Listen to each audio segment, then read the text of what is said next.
આ રીતે ભગવત સત્સંગ પ્રાપ્ત થવો એ જ પહેલી વાત દુર્લભ છે. અને એમાં પણ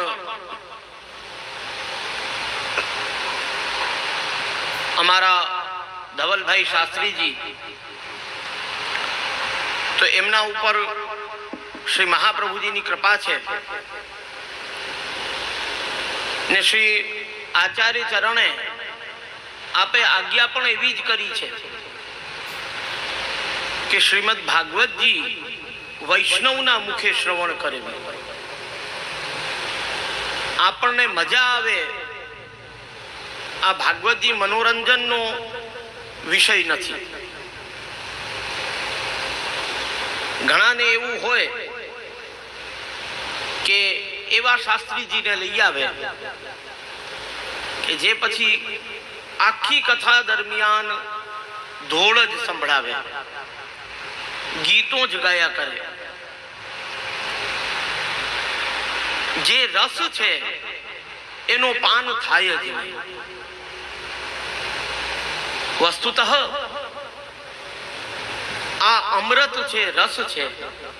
નિગમ કલ્પ તરોર ગલિતમ ફલમ શુક મુખાદ અમૃત દ્રવ સંયુતમ પિબત ભાગવતમ રસમાલયમ મુહુરહો રસિકા ભુવિ ભાવુકા. તો વસ્તુતઃ આ સાક્ષાત અમૃત છે ને એનું પાન આવા ઘોર કલિકાલમાં જો આપણને થઈ રહ્યું હોય તો શ્રી મહાપ્રભુજીની કૃપા જ છે આપણા ઉપર અહૈતુકી. બાકી આપણે આના અધિકારી પણ નથી. જે ભગવત લીલાઓ હમણાં દશમ સ્કંદનો જ ક્રમ ચાલી રહ્યો છે ને રાસ પંચાધ્યાયી તમે શ્રવણ કરી, તો એ બધી જે લીલાઓ પ્રભુની એ શ્રવણ કરવી એ પણ અહોભાગ્યની વાત છે. તો વસ્તુતઃ એવો હૃદયમાં આગ્રહ રાખવો કે જ્યારે પણ શ્રીમદ ભાગવત શ્રવણ કરીએ તો વૈષ્ણવ શાસ્ત્રીજી અને મહાપ્રભુજીના સિદ્ધાંતો અને સુબોધનીજી ને લઈને એ જે કથા આપણને શ્રવણ કરાવે. કેમ કે મેં જેમ પહેલા કહ્યું ને કે કથા મનોરંજનનો ક્રમ નથી. મનોરંજન માટે તો અનેક બીજા વિવિધ કેટલાય પ્રકારો છે ને એમાં આપણે મનોરંજન કરતા પણ હોઈએ છીએ. આ તો દત્તચિત્ત થઈ ને શ્રવણ કરવા યોગ્ય છે. નારદ પંચરાત્રમાં પણ આજ્ઞા છે કે સપિતા જ્ઞાનદાતા યો જ્ઞાનમ તદ કૃષ્ણ ભક્તિદમ. લૌકિક પિતા ભલે હોય પણ એ પણ પિતા એનો કર્તવ્ય શું છે કે જ્ઞાન કેવું આપે કે જેમાં ભગવાન શ્રી કૃષ્ણની ભક્તિ હોય. સા ભક્તિ પરમા શુદ્ધા કૃષ્ણદાસ્ય પ્રદાચયા. ને એ જ ભક્તિ પરમ શુદ્ધ ને પવિત્ર ભક્તિ એ જ છે કે જે ભગવાન શ્રી કૃષ્ણની સેવા, એમની સેવા પ્રાપ્ત કરાવે. તો વસ્તુતઃ શ્રીમદ ભાગવતજી આપણે જ્યારે શ્રવણ કરીએ તો આપણા દરેક મહાપ્રભુજીના જે પણ જીવો છે એ બધાને અંદર ભાવરૂપી બીજ આપે શ્રી આચાર્ય ચરણે જ સ્થાપિત કરેલો છે. પણ આપણા લૌકિક સંસાર ને આ દુસ્સંગના કારણે એ બીજ સુષુપ્ત થઈ ગયો છે. એ શ્રીમદ ભાગવત શ્રવણ દત્તચિત્ત થઈને જો શ્રવણ કરીએ તો એ બીજ અંકુરિત થાય. આપણા હૃદયમાં પાછો ભાવ જાગૃત થાય. જે ભાવની અપેક્ષા ભગવાનને છે આપણાથી, એ ભાવ આપણા હૃદયમાં જાગૃત થાય. બાકી આપણી સ્થિતિ તો એવી છે કે સેવા હોય, સત્સંગ હોય તો આપણા લૌકિક 10 કારણ એમાં આડા આવે. આપણને એ થતું દેખાય જ નહીં. આપણને દર વખતે એમ લાગે કે આપણાથી આ થશે જ નહીં, પણ વસ્તુતઃ એવું હોતું નથી. જેમ કે રામાયણમાં પ્રસંગ આવે છે કે હનુમાનજીને કહેવામાં આવ્યું કે તમે સમુદ્ર ઉલ્લાંઘીને જાઓ, તો હનુમાનજી માટે એ અશક્ય લાગી રહ્યું હતું. હનુમાનજીને કેમ કે એ બધું જ ભૂલી ગયા હતા, એમને વિસ્મય થઈ ગયું હતું. પણ જ્યારે એમને યાદ દેવડાવવામાં આવ્યું, એમનું સ્વરૂપ જ્ઞાન કરાવવામાં આવ્યો, ત્યારે એક જ છલાંગમાં આખો સમુદ્ર એ ડાકી ગયા. તો વસ્તુતઃ આપણા બધા જ વૈષ્ણવોના અંદર શ્રી આચાર્ય ચરણે બ્રહ્મ સંબંધ સાથે જ ભગવત ગુણાનુવાદ ને ભગવત સેવાનો અધિકાર રૂપ શક્તિ આપણામાં સ્થાપિત કરી જ છે. નથી કરી એવું નથી, કેમ કે આપ તો અદેય દાનના દાતા છે, મહોદાર ચરિત્રવાન છે. મહોદાર ચરિત્રવાન એને જ કહેવાય, મહાઉદાર એને જ કહી શકાય કે જે સામેવાળા વ્યક્તિને જુએ નહીં ને દાન દે, બસ એમાં ભેદ ન કરે. જેમ આપણી સ્થિતિ હોય કે કોઈ બે જણા માંગવા આવ્યા તો આપણા ખીચામાં હાથ જાય, પણ પછી તરત આપણી લૌકિક બુદ્ધિ જાગૃત થાય ને મોઢું જોઈ ને આપણે આકલન કરીએ કે આને 50 દેવાય ને આને 100 દેવાય, આને 100 દેવા યોગ્ય છે કે નહીં, આને 50 દેવા યોગ્ય છે કે નહીં. પણ આચાર્ય ચરણે એવું ક્યાંય જોયું નથી, એવું ક્યાંય કર્યું નથી. આપે તો જે જીવ આપના શરણે આવ્યો એ જીવ ઉપર આપે કૃપા કરી ને એ જેવો છે, જેવી સ્થિતિનો છે. વસ્તુતઃ આપે તો પોતાનો જ જાણી લીધો ને આ અહેતુકી કૃપા એટલે જ કરી કેમ કે આપ જાણતા હતા કે આ બધા સંસારી છે ને આગળ જઈને આ કઈ કહેવાથી ભગવાનથી પ્રેમ નહીં કરે. એટલે આપે બ્રહ્મ સંબંધ સાથે સેવાનો અધિકાર પ્રદાન કરાવ્યો કે જો સેવા કરશે તો પ્રભુ સાથે પ્રેમ થશે. આપની જે આખી ફિલોસોફી છે એ બહુ ગહેરી છે. વસ્તુતઃ જેમ સંસારમાં તો કોઈ સ્ત્રી પુરુષના વિવાહ થાય, સમજજો આ જે આજકલ લોકોમાં ફ્રીડમ આવ્યું છે, દરેક સંસાર, દરેક પરિવારનો સંસાર એ આજે આટલો દુઃખી છે ને એનું મૂળભૂત કારણ કે બધા વ્યક્તિને અંદર ફ્રીડમ આવી ગયું છે. એ ફ્રીડમ છે ને એ સૌથી મોટું દુઃખનું કારણ છે.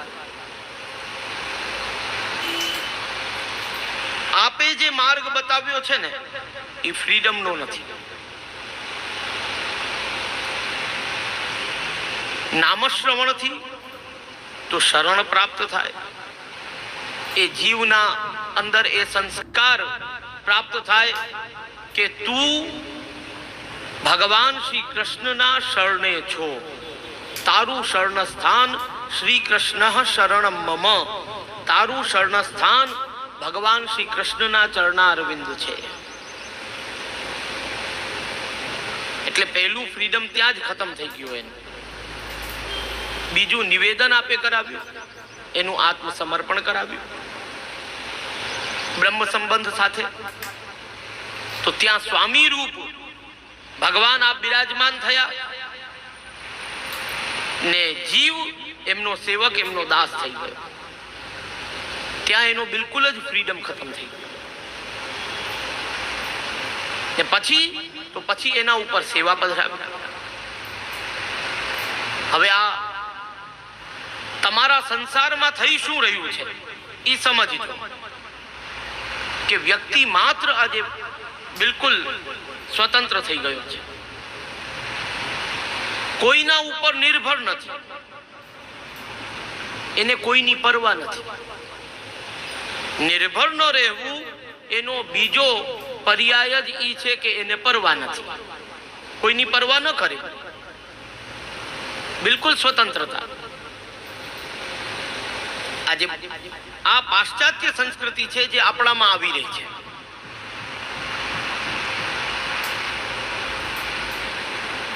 પતિ પત્ની એ બે સ્ત્રી પુરુષના વિવાહ થાય એટલે પતિ પત્ની થાય. બંનેની એકબીજા માટે આપણા સંસારે કરેલી જે પણ નિશ્ચિત જવાબદારીઓ છે એ નિશ્ચિત થાય. એ બંનેને સોંપી દેવામાં આવે કે તારું આટલી, તારી આની જવાબદારી ને તારી જવાબદારી આટલી. હવે એ જવાબદારીઓમાંથી એને એક જવાબદારીમાંથી જ્યારે નિવૃત્ત કરાવવામાં આવે તો બંનેની વચ્ચેનો સ્નેહ ત્યાં પૂર્ણ થઈ જાય. બાકી બહુ સામાન્યમાં તમને કહું છું કે જેમ કે પતિ કામેથી ઘરે આવે ને આવ્યા પછી તો એનો નિત્યનો નિયમ છે કે આવીને પોતાની વહુને જ બોલાવે, એના હાથે જ જલનો ગ્લાસ લીએ, એની વહુ જ એની ચાય બનાવે, એની જ બનાવેલી ચાય પીએ. તો એ ઘણી વખતે એની વહુને એવું ફીલ થતું હોય કે આ મારા ઉપર બંધન છે, પણ વસ્તુતઃ એ બંધન નથી, એ સ્નેહ છે. એને બીજી દ્રષ્ટિએ બંધન રૂપ જોવામાં આવે છે, પણ એ સ્નેહ છે. કેમ કે આ બીજાના હાથનું જલ લેતો નથી. હવે જેમ જેમ ઓફિસેથી અથવા દુકાનેથી ઘરે આવવાનો સમય નજીક આવતો જાય એટલે વહુના ચિત્તમાં શું આવે, હમણાં ફલાણા આવશે, મારે જલનો ગ્લાસ ભરવાનો છે, મારે એની ચાય બનાવવાની છે. એક જ વાત ચિત્તમાં ચાલ્યા કરશે, ભલે એ ટીવી જુએ કે મોબાઈલ જુએ. ઈ ગામમાં ક્યાંય પણ બહાર ગયું હોય ખરીદીમાં કે કોઈ પણ કારણ છે, ત્યાં બેઠા બેઠા પણ 8 વાગ્યા એટલે દિમાગની બત્તી ચાલુ થઈ જાય, ચકેડો ઘૂમવાનો ચાલુ થાય કે ભાઈ જલ પીવડાવવું છે ને ચાય પીવડાવી છે ને ફોન કરે, તમે ઘરે આવી ગયા, હું હજી અહીંયા બેઠી છું, આજે હું પહોંચી નથી શકી. એ ભલે ગભરાટથી થતું હોય કે જે રીતે થતું હોય, પણ ચિત્તમાં ચિંતન તો પતિનું થાય છે. એ બહુ મહત્વનું છે. સ્નેહ એનાથી જોડાય છે, સ્નેહની વૃદ્ધિ એનાથી થાય છે. એટલે આચાર્ય ચરણ આપ જાણતા હતા કે આગળ જીવ કેવા છે. આપણામાંથી કોઈના પણ મોઢા ભગવત સેવાના નથી, છતાં પણ એની લાયકાત, એની પાત્રતા જોયા વગર આપે દાન શું કામે કર્યું કે બીજો રસ્તો છે જ નહીં આ લોકોને ભગવાન સાથે પ્રેમ કરાવવાનો. પ્રભુમાં અમની પ્રીતિ થાય એનો બીજો કોઈ વિકલ્પ નથી.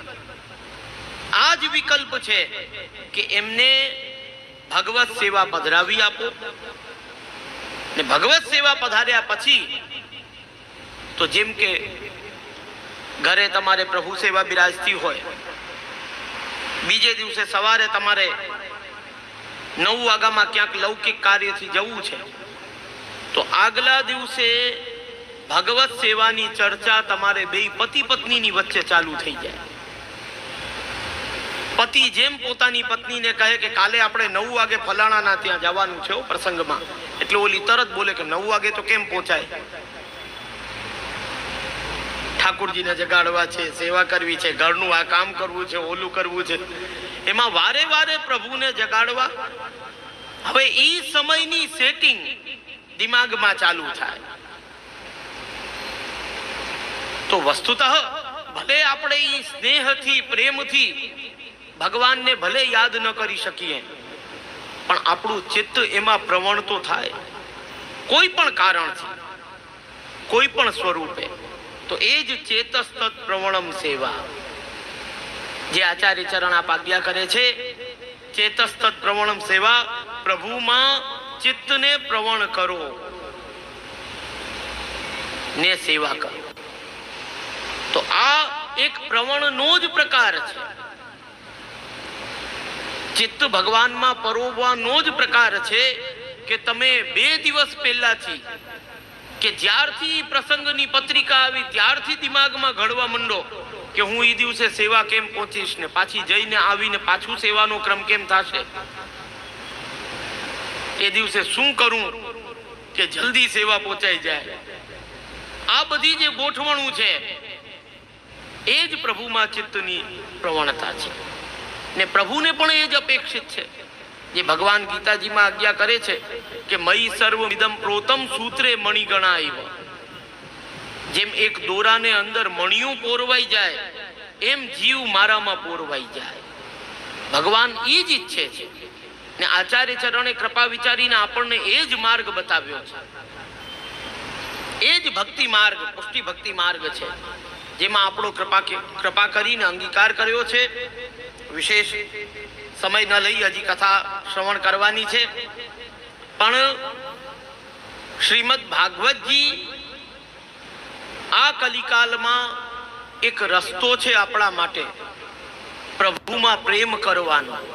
7 દિવસ સુધી તમે ભગવત ગુણાનુવાદ શ્રીમદ ભાગવતજી સન્મુખ બેસીને જ્યારે શ્રવણ કરો છો તો નિશ્ચિત રૂપે એમાંથી કંઈક ને કંઈક તો તમારા અંદર પ્રવિષ્ટ થાય જ છે. પણ વસ્તુતઃ એ બધું સ્થિર જો કરવું છે તો દત્તચિત્ત થઈને શ્રવણ કરવું પડશે. ચિત્તમાં બીજું કંઈ પણ ન આવે એનો આગ્રહ રાખીને માત્ર ને માત્ર એ ભગવત સત્સંગ ને ભગવત લીલાઓ જ આપણને શ્રવણ થાય. કેમ કે 7 દિવસ આપણે આપણા સંસારમાંથી ને આપણા લૌકિકમાંથી કાઢ્યા છે, તો એમાંથી એક પણ દિવસ વ્યર્થ ન જાય. કેમ કે જો ચિત્ત અહીંયા ન હોય ને બેઠા અહીંયા છો તો ન તમે અહીંયા ના છો, ન તમારા લૌકિક ના છો.